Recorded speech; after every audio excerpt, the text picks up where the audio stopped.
તો નજર કરીએ સુરત ઉપર તો સુરતમાં વિશ્વ પર્યાવરણ દિવસની ઉજવણી કરવામાં આવી, જ્યાં ટ્રાફિક સિગ્નલ પર જે ટ્રી પ્લાન્ટેશન ડ્રાઈવ યોજાઈ કે જ્યાં મફત વાહન પીયુસી ચેકઅપ કેમ્પનું આયોજન કરવામાં આવ્યું, ત્યારે પર્યાવરણ જાગૃતિને લઈને કાર્યક્રમનું આયોજન કરવામાં આવ્યું।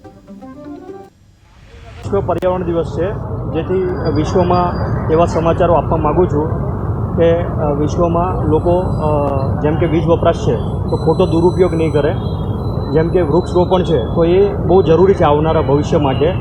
જેટલા વધારે વૃક્ષો વાવશો એટલું જ આવનારું ભવિષ્ય સુંદર અને સુખમય બનશે।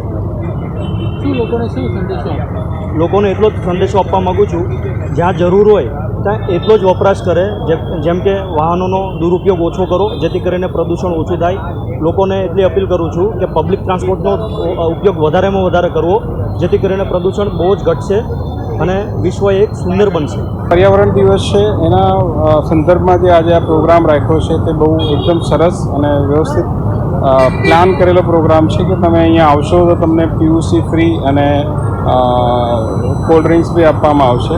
અને મારો એક સંદેશ છે કે અત્યારે હાલમાં જેમ આપણે એસઆઈપી કરીએ છીએ કે હર મહિને સિસ્ટમેટિક પ્લાન કે હર મહિને આપણે બચત કરીએ છીએ, તેવી રીતે પર્યાવરણની બચત કરવા માટે હર વર્ષે યા હર કોઈ ફેસ્ટિવલે આપણે આપણા થકી એક વૃક્ષનું રોપણ કરવું જોઈએ કે જેના કારણે આવતી પેઢી આપણી તે સુઘડ અને સ્વચ્છ હવા લઈ શકે।